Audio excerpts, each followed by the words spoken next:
Tea Biz Podcast delivers tea news that you need to know. A recap of the week's major headlines with commentary and cultural trends hosted by Dan Bolton. It is the voice of origin for tea professionals and enthusiasts worldwide. Tea nourishes and inspires. It is an ancient plant-based medicine that simultaneously heals and energizes the body as it soothes the mind. Making fine tea is a blend of artistry and craftsmanship. The $200 billion tea trade is fundamentally local, yet exerts global influence, employing millions to enhance the well-being of all.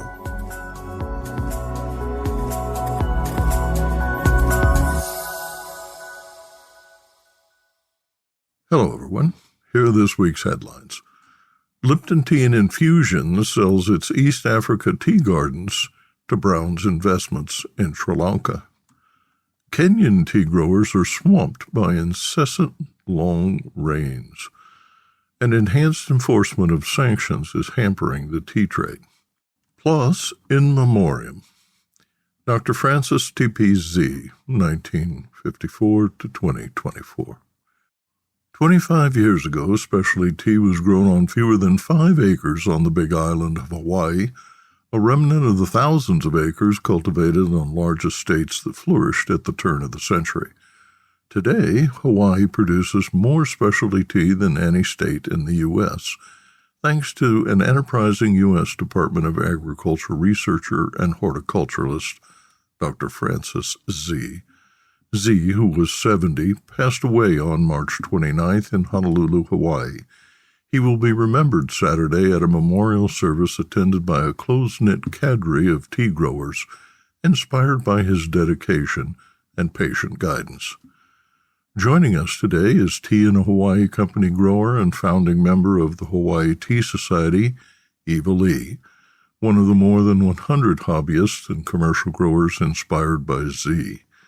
In this segment, she pays tribute to the soft-spoken but direct-speaking Z, a black belt kendo martial artist born in Hong Kong. In 2001, Z explained in the Honolulu Star Bulletin how cultivating specialty tea could transform the local tea industry. Quote, "This is just the beginning," he said. "I believe many times these things start in the backyard. It has to become a hobby first," he said, highlighting the potential for growth and expansion of the local tea industry. More in a minute, but first, this important message. What makes a perfect cup of Ceylon tea? The perfect cup is from the tea businesses that ensure the protection of all the children living within their tea estates. We salute Kailani Valley, Talawakili, Bogawanthalawa, Harana, and Elliptia Tea Estates. Support Save the Children, Sri Lanka. The strategic acquisition of Lipton Tea and Infusions-owned tea gardens in Kenya, Rwanda, and Tanzania propels Brown's investments to the elite league of global tea producers. The acquisition significantly boosts the production primarily of black tea to 87 million kilos annually. Brown's will add to its 49 Sri Lanka tea garden portfolio 11 Kenyan tea plantations, 8 tea factories in western Kenya, and 100% of Lipton's Rwanda and Tanzania tea plantations and factories. Brown's Sri Lankan estates produce 43 million kilos of tea annually and span 40,000 hectares. The total acreage under tea will be nearly 89,000 hectares, or about 220,000 acres. Terms of the sale and purchase agreement were not disclosed. Brown's will become Lipton's largest supplier. The company agreed to adopt quality standards and social and environmental protections by 2025. The new standards address tea quality, human rights, climate change mitigation, and nature protection across all of their estates worldwide. In May 2023, Brown's acquired 9 tea farms in Kericho and Bomay, owned by James Finley Kenya. The 10,300-hectare parcel includes 5,200 hectares under tea. The parties assigned 15% of shares of the lead Kenyan operating company to a community welfare trust. This trust is designed to directly benefit workers residing in Carriacou and Bomaye counties, ensuring an annual dividend. While the exact details of the transaction were not disclosed, a joint press release revealed that an additional endowment of 1 billion shillings will be transferred to the trust. Lipton CEO Nathalie Roos announced, quote, "Today we are unlocking major investments in East Africa's tea region and raising standards for how those wonderful tea leaves are grown and harvested," end quote. Roos said that proceeds from the long-term partnership with Brown's Investments will fund progress in farmer training and climate change mitigation initiatives.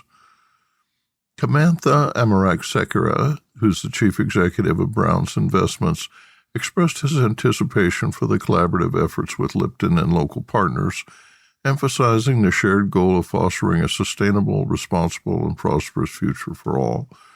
The mutual commitment to growth and sustainability is a promising sign for the tea industry, he said. Roos added, "By working together, we will raise tea quality globally and create value for all, including local farming communities and consumers," end quote. After enduring months of drought, Kenya's tea growers are swamped. East Africa, including Kenya, relies on a March to May long rainy season to rejuvenate tea plants after the winter dry spell. The Indian Ocean dipole, which leads to warmer ocean temperatures in the western Indian Ocean, causes the atmosphere to retain more moisture than usual. The surface temperatures in the eastern Indian Ocean are cooler than average this year, causing droughts in Indonesia and Australia. For 13 months in a row, surface temperatures in the world's oceans have been the warmest on record for each respective month of the year. Downpours brought relief last December when the short rains broke Kenya's most severe drought in modern times. This drought followed 5 consecutive seasons of poor rainfall between 2020 and 2023 in the Horn of Africa. Joyce Kimutai, a research associate at the Imperial College in London, told Voice of America that she and her colleagues from the World Weather Attribution, a group of scientists that analyze whether climate change has played a role in extreme weather, found that human-caused climate change had made last year's short rainy season in Kenya and other parts of eastern Africa up to 2 times more intense. In 2024, the expected long season rains arrived early with heavy downfall. Flash floods in Kenya killed 220 in March and displaced 200,000 people. 450 people have since perished due to floods, mudslides, and landslides impacting the spring harvest. Meteorologists predict the long rainy season will continue into June. Kimutai explains that recent rainfall and temperature readings indicate that the El Niño weather phenomena has had little influence on recent rainfall in East Africa. Heat is the concern elsewhere, with April continuing an 11-month string of record-breaking average temperatures. April temperatures were 1.49 degrees C above the 1990 to 2020 average. The European Union's Copernicus Climate Change Service, CS3, reports global average temperatures for the past 12 months from May 2023 to April 2024 have been 1.61 C above the 1850 to 1900 period. Bangladesh and South Korea experienced severe heat waves this spring, and extreme temperatures in Vietnam and Thailand killed at least 38 people. Business Insight. In last week's podcast, Tumoy Tea founder Bose Kata, whose farm is located in the Nandi Hills in Kenya, said, quote, "In the Nandi Hills, we are all suffering from climate change. The weather patterns are becoming unpredictable with longer droughts when we don't expect droughts. As I'm speaking, Kenya has had crazy amounts of rainfall this week. This can be counterproductive with floods, mudslides, etc. So we are all living in a world of climate change, and I think tea can be a big contributor in reversing this." End quote. Conflicts involving Iran, Russia, and Pakistan, all major tea importers, have disrupted the timing of payments, the ease of currency conversions, and shipping to the point that traditional tea suppliers in Sri Lanka, India, Nepal, and East Africa are unwilling to accept the current high risk for little reward. While the headlines are focused on the Middle East and Ukraine, conflict on the border of Pakistan and Iran, two of the largest tea-consuming countries, has disrupted a once brisk tea trade, presenting obstacles that Indian and Sri Lankan exporters are struggling to surmount. The International Institute for Strategic Studies writes that Pakistan conducted strikes inside Iran targeting separatist militants after Iran attacked the bases of another group within Pakistani territory.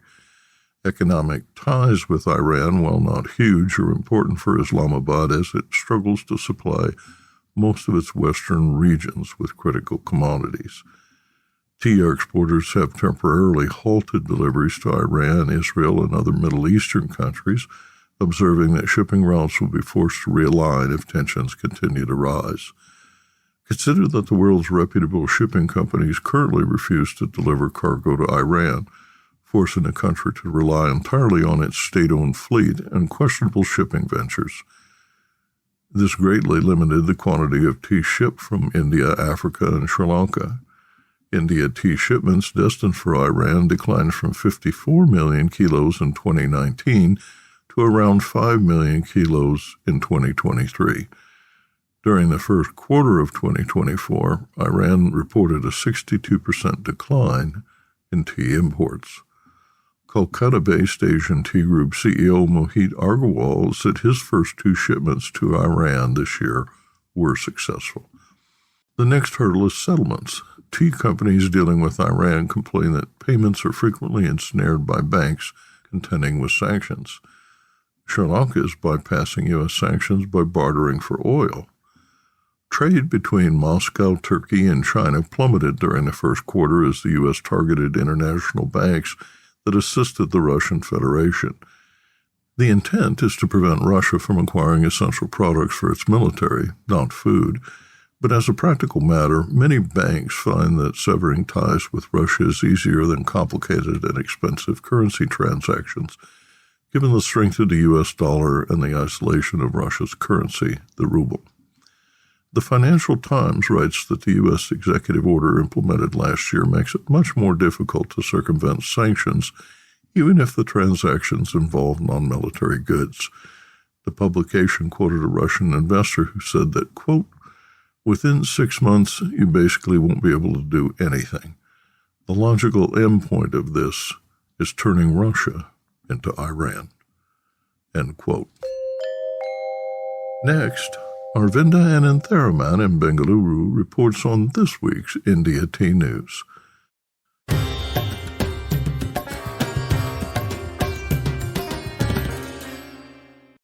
India Tea News for the week ending 10th May 2024. India is seeing the need for food safety compliance for several of its exports and not just tea. The Deccan Herald carried a list of 400 products that failed to comply with heavy metal and pesticide residue. In Assam, the Bottle Leaf Manufacturers Association issued a press release citing the non-availability of labs for testing green tea leaves and made teas in Assam as a cause for failure to adhere to FSSAI norms. The report added that with Assam producing 675 million kilos of made tea, of which the small tea growers contribute 52%, or 351 million kilos, and virtually no facilities available for testing in Assam, it's nearly impossible to test the teas for residue. The association blamed the tea board for poor outreach, which has resulted in the suspension of registration of several bottle leaf factories for failure to meet the food safety standards or FSSAI norms. They point out that the bottle leaf factories do not add chemicals, and the problem is at the small tea grower STG level, where greater awareness of regulation and training the safe use of pesticide is needed. Further, they've said that green leaves cannot become compliant overnight. calling for a roadmap to transition from non-compliant to compliant green tea leaves. We also called for greater testing of orthodox tea. Also from Assam, weather impacts tea in the Barak Valley. The Tea Association of India has estimated a 50% crop damage in Barak Valley due to heavy pre-monsoon showers and hailstorms. There's been heavy damage with leaf laceration and leaf fall. Soradindu Bhattacharjee, who is the secretary of the Barak Valley chapter of the Tea Association of India, said that shade trees had been uprooted and there's been damage to electric lines and poles and roofs of homes and factories. This has resulted in interruptions in electric supply, which has led to estates depending on external power sources, which is further adding to the cost of production. The Met Department has predicted cyclonic circulation over Assam in the coming week with rain and thunderstorm warnings in isolated places. And now, a word from our sponsor. Hi, I'm Nish. I grew up in an organic tea farm and founded Nepal Tea Collective in 2016. Tea is not just a beverage for me, but a catalyst for social change, sustainably empowering hardworking artisans like my parents for the past 30 years. I'm on a mission to make the whole world aware of the goodness of Nepali teas and the good that comes from supporting growers in this remarkable land. If you haven't tasted Nepali teas yet, you're missing out. Our award-winning teas are making headlines. Find out why. Visit Nepal Tea Collective's website to get a free sample of this extraordinary taste of the Himalayas. That's nepalteacollective.com. Or just send me an email at nish, N-I-S-H, at nepalteacollective.com. Cheers. 25 years ago, specialty tea was grown on fewer than 5 acres on the Big Island of Hawaii, a remnant of the thousands of acres cultivated on large estates that flourished at the turn of the century. Today, Hawaii produces more specialty tea than any state in the U.S., thanks to an enterprising U.S. Department of Agricultural researcher and horticulturalist, Dr. Francis Z. Z, who was 70, passed away on March 29th in Honolulu, Hawaii. He will be remembered Saturday at a memorial service attended by a close-knit cadre of tea growers inspired by his dedication and patient guidance. Joining us today is Tea Hawaii and Company grower and founding member of the Hawaii Tea Society, Eva Lee. She is one of more than 100 hobbyists and commercial growers inspired by Z. In this segment, she pays tribute to the soft-spoken but direct-speaking Z, a black belt in Kendo martial arts born in Hong Kong. In 2001, Z explained to the Honolulu Star Bulletin how cultivating specialty tea could transform the local tea industry. Quote, "This is just the beginning," he said. "I believe many times these things start in the backyard. It has to become a hobby first," end quote, he said, highlighting the potential for growth and expansion of the local tea industry.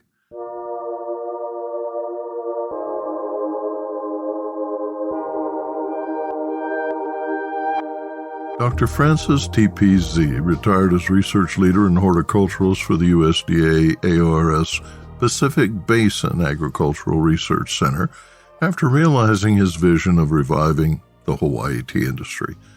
He received his doctorate in horticulture at the University of Hawaii at Manoa, where he began working with tea cultivars for commercial production. The failure of those attempting large-scale production led him to champion specialty tea grown in harmony with the unique terroir of Hawaii on high-altitude farms like that founded by Eva Lee and her husband, Chu Leong. Lee collaborated with Z at their Volcano Village farm to develop locally acclimated rootstock at her nursery, producing 25,000 saplings, primarily planted on Hawaii farms, but also in demand abroad. Eva reminisces about working with Z and describes how his vision continues to shape the future of Hawaii tea. It's my delight to introduce our listeners to Eva Lee, one of the foundation stones of Hawaii tea. Thanks so much for joining us today. Aloha, Dan. Thanks for having me. The USDA officials who funded Francis Z's experiments expected his work to revive tea on a big scale, but it was evident by the 1990s that would not happen.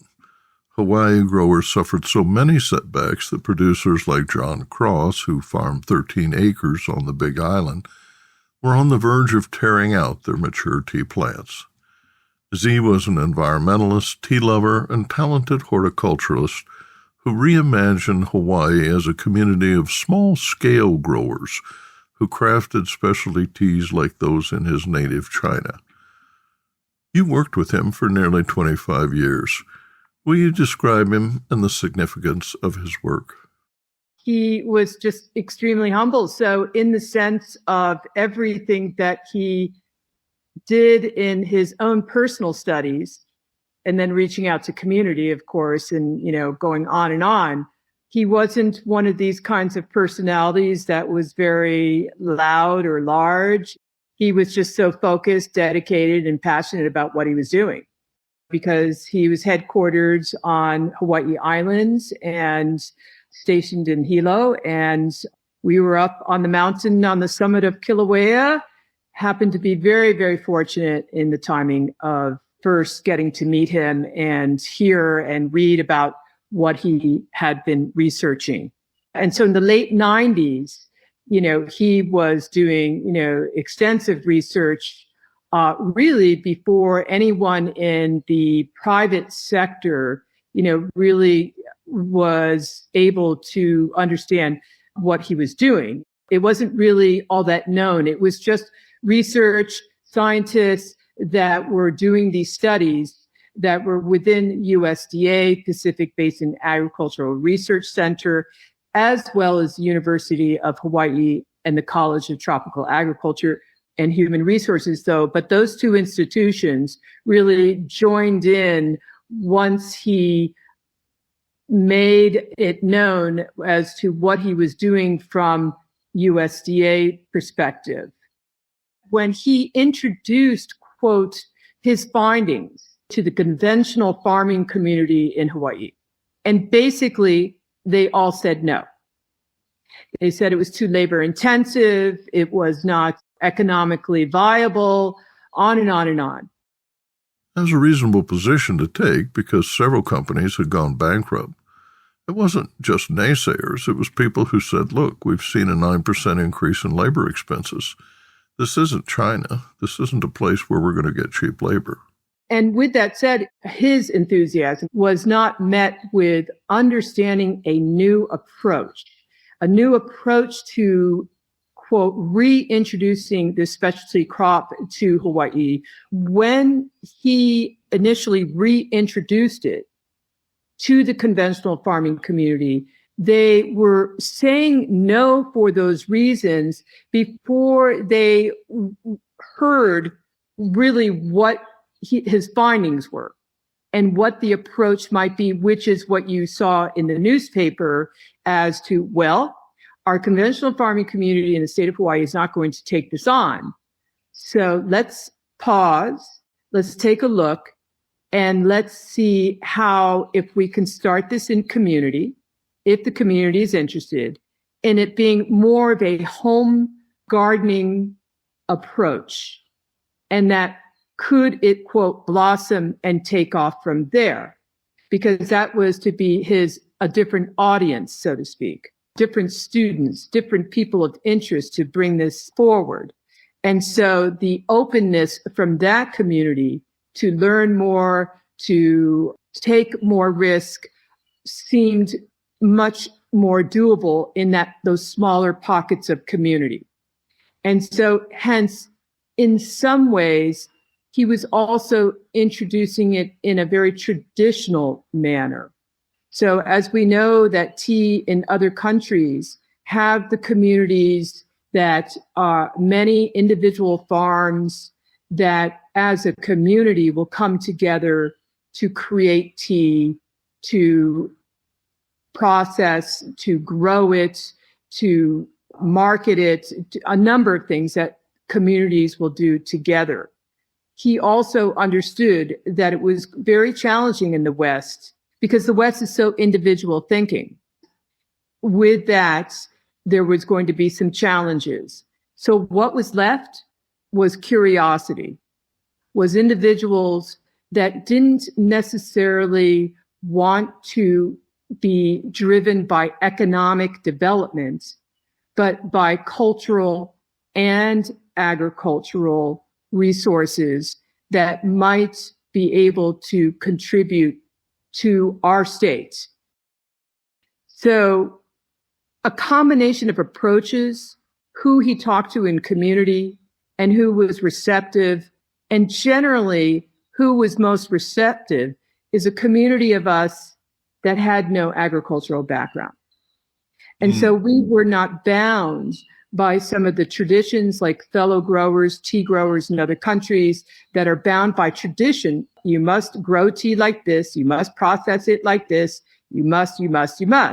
Well, here we were given a situation where this scientist, Dr. Francis Z, had done a lot of the research that was sort of this baseline data that we could then go from and create further with that data that had shown us what was possible, what was doable to integrate into our life as it was previous to tea. And then slowly, with, quote, beginner's mind, to every step of the way, we didn't have the elders saying it must be done this way. We're constantly experimenting, constantly trying to understand how best this plant works, serves, gives, expresses itself in all the various different environments here in Hawaii.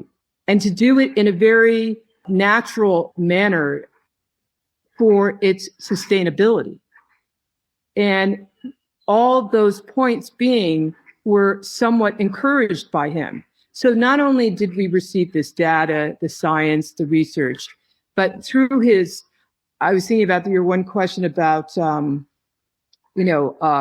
learning from him and picking up on his nuance, just inspired further development into the plant, into the product, into the various different ways that it is being grown and processed. So many of it was subtle, but with a foundation of solid information to go from. And so with that, beginnings, I think, was crucial. And that just takes a very particular gifted individual. He had the science part, he had the appreciation of the arts. He's originally from Hong Kong. And so he came from Hong Kong to Hawaii, someone that is not born and raised in Hawaii. And in some of that similarity that he and I share, I am not born and raised in Hawaii, but I came here many, many years ago. When you are getting involved in a very grounded community of its own tradition in agriculture, and yet you have not that upbringing, is how you find your way in the most respectful manner. Tell us what it was like working with him. Well, he was just, like I say, so humble, but at the same time, somewhat direct. So here he is with sort of that dual culture integration, from where he's from, as well as his very science mind and culture locally. So being with him would almost be like being, in some ways, as being with a family member that happens to be very subtle in his gift of knowledge, so that it was received very easily. So in some ways, I was like the little kid at the door, just always bugging him, and he was always very patient with me, because he made it very desirable to be able to just sit and talk story with him. He was someone that understood the surrounding cultural arts that goes with tea history. I come from an arts background. Chu, my husband, comes from an arts background. He had said to me one day, it's you folks that are involved in the arts, that you have this tenacity to stay focused and create and have a drive of refining and understanding and learning and executing and developing and expression that will serve you well, will serve the plants well. So hanging out with him was just a blast. Hawaii is just beginning its tea adventure in many ways. Let's look forward together. There's so many possibilities in Hawaii that, the discussion between small, medium, big ag activities. And, there's always that camp of, oh, no, that's too big ag. That's too, but there's something in between that I think that, in a sense, for some, they look at it as big ag, but I think there are some great possibilities that can be incorporated with what is and how to bring it further forward in such a way that all parties involved would be most happy with. We just haven't, quote, found that yet. But if there is a corporation, as I have attempted in talking to here locally, that would find Hawaii of interest, I would love to sit down and talk. Most of the smallness of it is mostly individual farmers. Right. That's okay. And the success of Continuum is due to taking many different activities within tea that will support a farmer.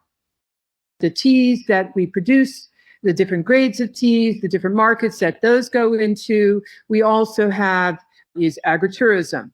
And so with that said, is that people come to us, have tours and tastings. It's all very custom and one-on-one. And it's, even though this is another source of revenue that supports our tea business, we're always learning from these people from different countries that are coming in. And the questions that they ask, the questions that people ask that know a lot about tea or they know nothing about tea, all those questions serve as another springboard to go from. And that I find very, very fascinating, the questions that people will share with us and how tea is related in their life. And so most of them are not growers. There's something in tea and the origin that seems to open up curiosity for people. So hence they tend to just be much more open in their presence with you. And I think it's an opportunity. So one of the activities when people come, try teas, they allow themselves to be in a safe place that they feel to open up and express themselves. Z's legacy will be long-lived, won't it? We know that the tea plant will outlive us all. And, the wonderment of knowing that we're planting in Hawaii, that these plants will outlive us all, and that in finding that the tea plants are doing a service within native rainforests, that if one was to let it go and to know that hundreds of years later, the tea plant can be brought back by that generation as a food crop, as well as a specialty tea, is so profound. So I often feel encouragement that at the moment we're first generation tea growers in Hawaii, and we look forward to next generations being able to reap and have the service of tea in however form that they find it. So the plant is sort of that miracle for all.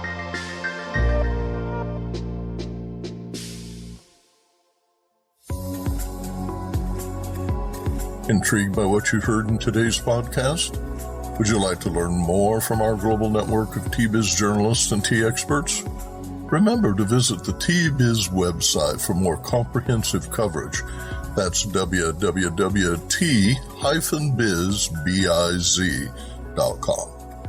Thanks for listening. Farewell till next week.